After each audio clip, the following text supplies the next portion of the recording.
Welcome to your all-active Reserve and Veterans TV series. This information education show has 3 goals. Tell who military veterans are, share about all organizations, auxiliaries, their programs and officers at all levels, and tell about memorials in all the cities we serve in this network. The VA system, state and county officers, hospitals and state homes are also featured.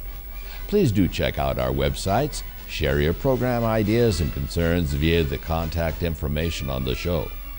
We open each month's show with a patriotic theme. The people of this nation are proud and we stand tall. We have chosen liberty and justice for all. And though we strive for peace, there are times we've gone to war. We believe our freedom is worth fighting for. This is America, the USA. We're the land of the free, the home of the brave, where freedom rings loud and clear every day.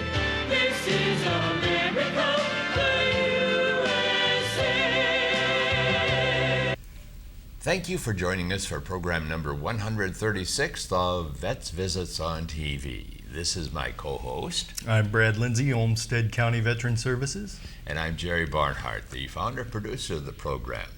First of all, we want to acknowledge our patriotic introduction, which was with the Recreation Singers, based in Pennsylvania, been on the road bringing cheer and confidence and helping veterans to recreate their lives through music. And it's been on for over, I think, 20 years now. And so they do a terrific work. And here is a website that you can check out. Now let's look at some dates in history. The 2nd of July, the U.S. Army Air Corps was established in 1926, and they became the Air Force in the 40s, of course. And then the 4th, we want to wish a happy birthday to America all over. And remembering that the Declaration of Independence was signed.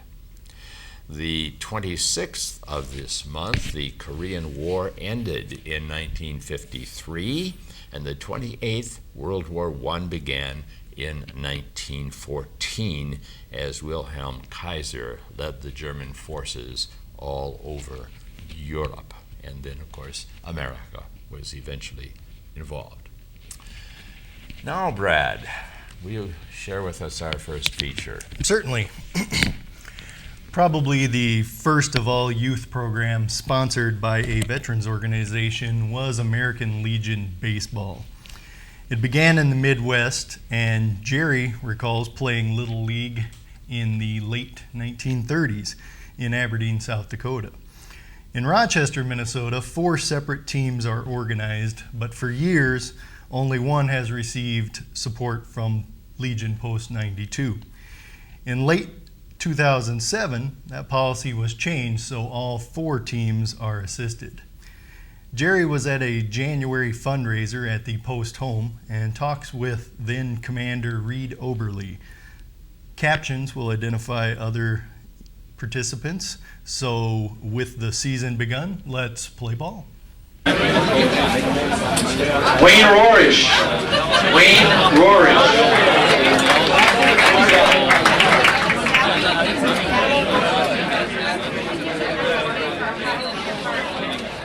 Thanks, we'll be back later. Hi, my name is Reed Oberly. I'm commander of the American Legion Post 92 in Rochester, Minnesota. And Reed, what is the involvement of your post in Legion Baseball? Well, American Legion Post 92 has been involved in Legion Baseball for well over 40 years. And just this last fall, Post 92 decided to double its baseball budget, and we're sponsoring all 4 Rochester American Legion teams now. The Patriots, the Red Hawks, the Eagles, and the A's. And how long has Post 92 been involved in Legion baseball? Oh, at least, well, more than 40 years, probably 50 years. And this has been something that you've been anxious to see progress in the sport. Yes, I have. This last fall, I got letters from coaches and from parents. They wanted more Legion involvement in Legion baseball. They were Legion teams, but they weren't getting any money from American Legion Post 92. So we decided to double our budget this year and sponsor all 4 teams, and I'm sure glad we did. Good. Now, we have another Legion member coming up here. Would you introduce him? Yes, I'll give the mic to Jarvis Anderson. He is the first district baseball chairman for the first district of Minnesota, the American Legion. Jarvis? Thank you. Welcome to Vets Visits, Jarvis. Well, thank you. And how long have you been involved personally in baseball? Oh, well, I think it's around 46 to 48 years. Started playing Legion baseball in my hometown, but then I've been coaching it. I'm done coaching it now, but coached it. And I've been the sub-district director. Now I'm the district director. So it's quite a program here. District 1 in southeast Minnesota. We have 29 teams. And the representation last year, of course, the Patriots represented District 1 in the state tournament. I got to work at that to see them play. And we'll talk to one of the Patriots members in a few moments. Yes, indeed. Yeah. In fact, Patriots. This is a real success story to see all these 4. We have 2 divisions: Division 1, Division 2. Division 1 being the larger posts, and Division 2 being the smaller. And here we have 4 Division 1 teams just out of Rochester, which is really a feather in their hat. And of course, I thank the Post 92 for sponsoring all 4 teams. Now let's go on to a larger picture. 10 districts in Minnesota have a wide number of teams, a large number of teams. Yes, we're second in the nation as far as teams go. I think we have about 325 teams. This is just a great opportunity for young guys to play baseball in the summer. And usually they're working on their team roster about when? Well, they have to have handing their in the team. registrations, I suppose. Oh yes, we have a meeting this Sunday, and we'll be handing out some information. But they start playing kind of when the high school season's over, and then they have to get their roster to me by June 20th. And coaches get them all done with their addresses and birth dates and schools. And away we go, play baseball. Get all the rules and regulations down. Yes, indeed. Well, let's talk to one of the men who helps enforce those rules and regulations. Okay, this is the guiding light of the Rochester Patriots here. This is the guy that, correct me if I'm wrong, Dutch, but you are a winning pitcher in 60 games in high school Legion baseball. Is that right? Yeah, a lot of games. I played with a lot of good players back. Can you imagine that a pitcher at that age being a winning pitcher? That wasn't part of our script tonight, but I want to get this is Dutch Heiderscheid. Welcome to our Vets Visits, Mike. Thanks for having us tonight. I really appreciate it. Right. Well, this is a big event, and of course, people can hear all this activity in back of us and around us. And what is this all about? What it is, it's kind of a midwinter kick off the baseball season idea. You know, we're real excited to have Post 92 sponsor us now. We haven't had any, Post sponsorship the last few years that we've been playing. So Your particular our group, our Patriots group, hasn't had any, so You're we're real one of the- excited about coming on board. And what is this event? It's a fundraiser, isn't it? Yep, it's a fundraiser to add to what Post has given us, and we really wanted to find something where we could get some people down to the Legion Club and let them see what it's all about. There's a membership table over there. I've seen some people join it, and I think just to give back a little bit and get some exposure from the Legion too. This is a big step they've taken in sponsoring all 4 teams, and it's really a big move on their part. How many boys are in the Patriots section? We'll have at least 18 kids on our roster this summer, and that's pretty typical of all the teams to have, anywhere between 15 and 18. So, the Post has taken a big step in providing a lot of kids with a chance to play baseball. And their ages range? Usually between 17 and 19. 19 and under is what the Legion requires. calls for now. So They got to be sure their birthday is at a certain level before it's they get January in. 1st date somewhere Make along the the line. playing field level. Yeah, try to keep it fair for everybody. Okay, good. Anything else that you'd like to add? We Well, I hope just- that this will. Really want to thank the Post. I mean, this is a big step. It's going to keep not only this year, but I think for the future of the Legion baseball teams, to have some funding and keep playing. It's going to keep a lot of kids for a lot of years, and we want our boys to come down here and find out what it's all about and come back and support teams 10, 15, 20 years from now too. That's super. Keep baseball alive, just like the people at Post 92. Pass the torch, so to speak. Okay, I'm going to introduce Ben Monte. He's one of our players. He's a senior at John Marshall this year. He's a great student, good guy, plays football, baseball, and he wants to talk a little bit about his experience as a Legion baseball player in town. Okay. Well, welcome. Hi. Yeah. And so this is your what This will year? be my second year on Legion. Okay. And you're playing the position of? Play first base and I also pitch. So And how did you get started in Legion baseball? Legion, well, you go from traveling baseball or city league. We go from there and then we go to VFW, which is anywhere from 15 to 16 years old.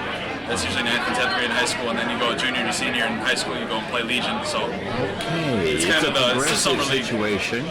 it's the summer league. Yep. Now, what kind of relationship do you actually have to the whole program To of the Legion program, baseball? the Legion program is just great. I mean, you go from the high school season, which is a lot more competitive and a lot more. It's just you, your team, your coach, and your school. You're representing your school, and then you go to summer and you make a lot better relationships. You're creating memories for the rest of your life.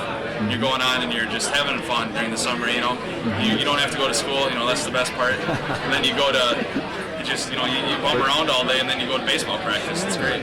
And you're traveling around the state and We're- eventually around the whole region of Yeah, we're 4 or playing 5 teams. states in the We're region. playing teams we've never seen before during the state high school. Because Legion, we went to state last year and we played some teams we even played some teams from South Dakota. We don't get that kind of reach in high school. It's just great. It's a really competitive action-filled It's a lot more experience. competitive. It's a lot more, but it's a lot more fun too. I mean, I think that the fun kind of brings out the skill of the players. You bring out your talent just because it's a lot easier from high school because there's a lot of pressure. But you go into Legion, there's no pressure. You're just having fun, and that kind of elevates the game a little bit, makes it more like America's pastime. Well, we thank you so much for sharing with our viewers what your particular involvement has been and will be for maybe a few months yet, this summer anyway. Thank you. Okay. And then do you have any plans for playing sports later on? I'm looking to play Division III football and baseball. Yeah. So I'm looking to build off this summer and go on to have a successful college By career. playing it, who would be sponsoring the teams that you'd be playing for?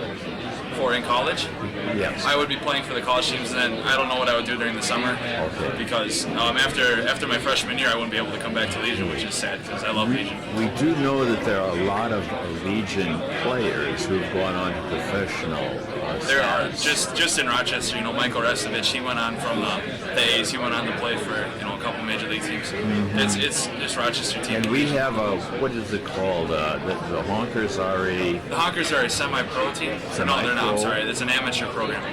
They're college players that come back. They have 2 years of eligibility to play with the Northwoods League. So a lot of them are probably former Legion. I would guess that all of them are former Legion players because Legion's that's the league for the nation. Well, thank you again for sharing with us. Thank you for having me, sir. On March 7th, 2008, the governor of Minnesota signed into law the Omnibus Technical Corrections Tax Bill. Included in this legislation were 2 provisions providing a full or partial valuation property tax exclusion for homesteads of disabled veterans who have a disability rating of 70% or greater as determined by the VA. Qualifying veterans with a 70% disability rating or higher are eligible for a market value exclusion of $150,000. Qualifying veterans who are totally and permanently disabled are eligible for a market value exclusion of $300,000. Applications for this exclusion are available in your county assessor's office, and they must be made by September 1st to qualify for for exclusion on the current year market value for your taxes payable the next year. Qualifying veterans must supply a DD-214 or official discharge papers as well as documentation of their VA disability status. The VA may have already sent you a letter that encompasses all the required information, both your discharge and disability. If so, this alone is sufficient documentation to submit with your application. If you feel you meet the requirements for this tax exclusion program and did not receive the letter, you can please call the VA's hotline at 1-800-827-1000 to request one. Now that's the VA here in Minnesota. Right, this is a But now Minnesota program. we should emphasize that for our other 17 states, they certainly should be up to snuff, Right. talking with their our listeners should talk with their veteran service officer or a comparable person, or if they don't have county veteran service officers, be in touch with their state VA, right? Right, because quite a few states already have programs, especially for those who are 100% disabled, Yeah. like And- this one. So, And you have to be 100%. not for the Minnesota one, Oh. but for many of them you do. Meaning you do. Yep, 70 and up for Minnesota. Okay, that's good to know. Mhm. Okay, and speaking about disabled, recent disabled veterans, I have a note encouraging people to check in with PBS.org, who has a special program available, I think, for purchase, and it's called Body of War. Body of War. Please take down this caption that we are showing to you right now, pbs.org, and check in on Body of War. It's with Phil Donahue and a co-host, and there's some very important information on helping returning vets who are disabled, mind, body, spirit, the whole 9 yards. Sounds worth a look. Yes. It follows up on treatment or lack of treatment with the VA for these conditions. Okay, let's get on to our next feature, shall we? Very few veterans are found in any state legislature, and the same with the national legislative bodies of the House and Senate. I interviewed Congressman Tim Waltz, the Democratic 1st District Minnesota representative, and he's a high school teacher as well from Mankato. And this was done not too long ago at a state DAV convention, and where I taped and spoke to Mr. Waltz. So I hope that you will find this interesting, some of his comments as a veteran, as a congressman, as a legislator, that will help you to understand what the concerns are for many types of issues coming up. Thank you and good morning to all of you. Welcome to Rochester. We're sure happy to have you down in the 1st District. Commander, thank you for all you've done. This organization has been at the point of caring for our veterans for decades, and the work that's been done here in Minnesota is something we couldn't be more proud of. So thank you, and to the Order of Purple Heart, we thank you for the work that you've done. A special good morning to our Lieutenant Governor, Ballnow. Thank you for being here.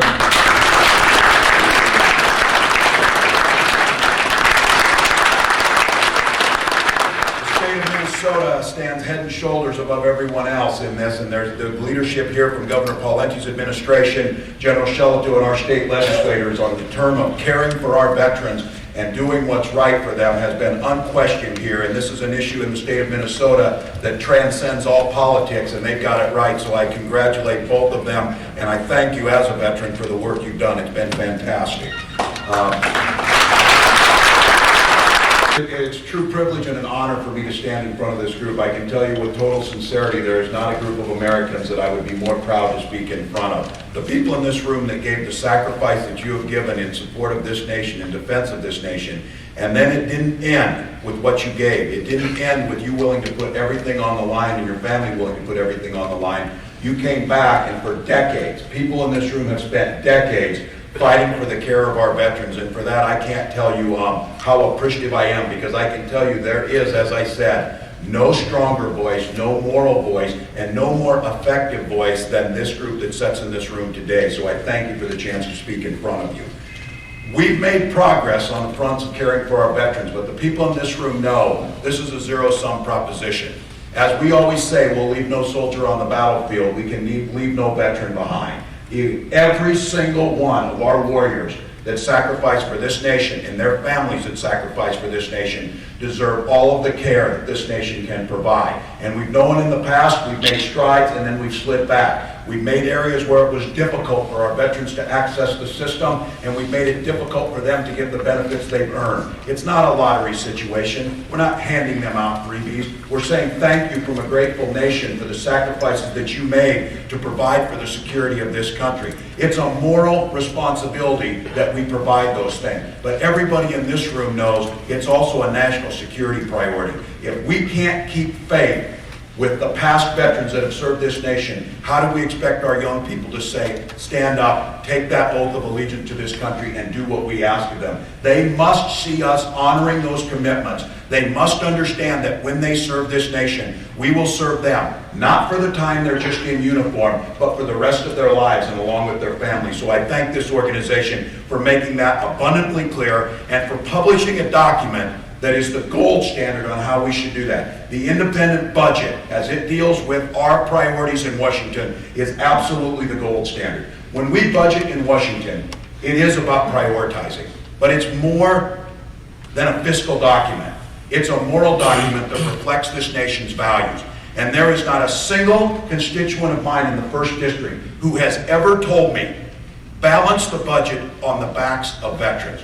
Cut the benefits to veterans so we can balance the budget. Add fees to the veterans so that we can make the budget balanced. Not a single person has ever told me that. The commitment of the people of the United States to serve our veterans, especially those who have been disabled or injured in the call of duty and in the line of duty, not a single person has ever told me not to totally fulfill that. The only thing that has stopped us from doing that is the political will to follow through with what the American public wants and what we know we need to deliver. And I'm proud to say I don't think this organization has ever taken any stand. It's totally unequivocal. Deliver for our veterans exactly what you promised, and when you do that, this nation is stronger and better for it, and that's what we need to be committed to doing.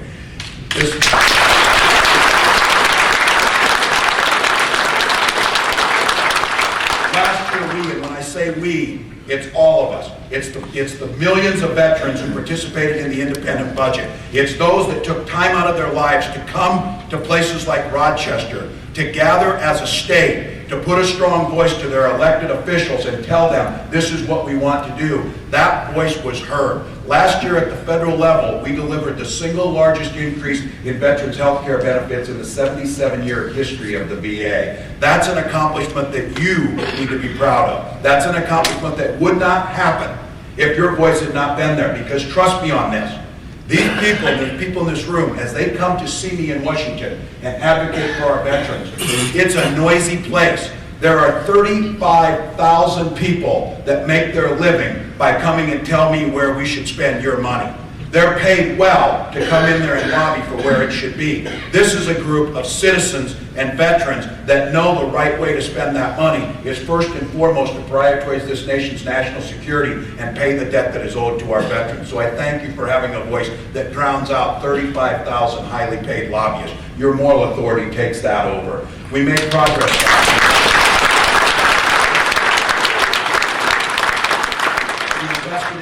Brain injury research. We have one of the premier facilities, and Steve Kleinglass and his staff is here today, the VA facility up at Minneapolis, where I just visited last week with the Speaker of the House and some of our elected officials.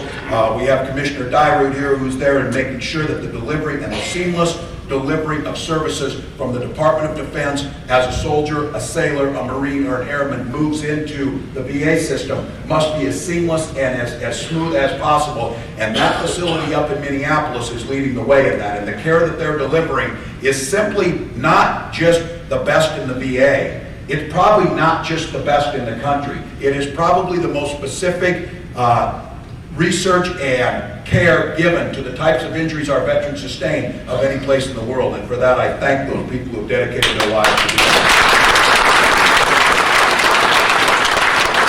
These gentlemen here could have chosen to go into private practice. They could manage a hospital anywhere else in the country, and they could do it for an awful lot more money, and they chose not to. They chose to bring their expertise and their skills to delivery and care of our veterans. And I think we should never forget, each and every day, we know that there's things we can do better. We know the stories that the press likes to sensationalize, but every one of you in here knows that for every one of those stories, there's 1,000 stories of success where the care that was given by our providers has made the life better for our veterans. So thank you, gentlemen, for what you've done on that. We made progress on, and in some of you in here, that independent budget talks about a couple things. I have members of Congress who ask me, what's the big deal about this mileage reimbursement to a healthcare facility? That was their attitude. Well, one of the reasons their attitude is that way is not understanding that mileage reimbursement rate, no matter what happened to gas prices, was stuck at 11 cents a mile from 1978. And it's not a lottery again. It's not a win. We promised you care, and there's not a VA facility next to everyone's home. So we said we will get you there without a sacrifice to your family, and we kept that rate at 11 cents a mile. You know why it might not resonate with some members of Congress? Because they figured out a way to get their reimbursement up to 48.5 cents a mile. That happened without a whole lot of talk, didn't it? Last year we raised it to 28.5 cents a mile for the first time in 3 decades. You know what? That's a half win. We can't be satisfied with that. Why in the world would we have chosen 28.5 cents? Either it's right to reimburse our veterans at the same way we reimburse everybody else, or it's wrong. So taking that halfway approach, don't let them come to you, and don't ever let an elected official stand in front of you and talk about all they're going to do, because all the talk means nothing. The only thing that matters is what actually gets enacted into law to make care for our veterans better. So next year, we're coming back again. We brought it up. We had the Speaker of the House in Minneapolis say she is going to look at our legislation and put it to the forefront to raise that to 48.5 cents a mile. So the fight starts on that right today, and this is a group I know knows how to win those. So thank you for that. We're sorry we had to cut off part of Congressman Tim Walz's talk, but maybe we'll have a chance to get into some more of the issues that he presents to the DAV and Purple Heart as they met together in convention. Well, that is about it. Are you going to do anything special for the 4th of July, or have done?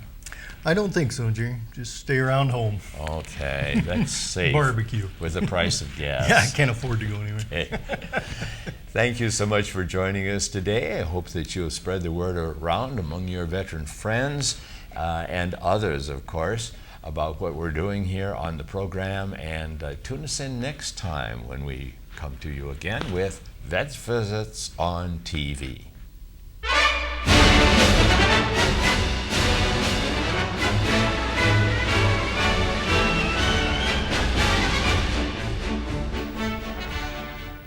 Thank you for joining us for this month's show. Seen in over 350 communities for over 3,500 half-hour periods. Our websites have additional information about the show and are updated bi-monthly. To contact us, you are welcome to use one of these electronic methods. For all ground mail with questions, suggestions for future programs, you may use this address. Our IRS nonprofit status is 501c3, Information Education. The Minnesota Commissioner of VA and these state-level organizations believe in and endorse Vets Visits. Join us next time, won't you, for Vets Visits on TV.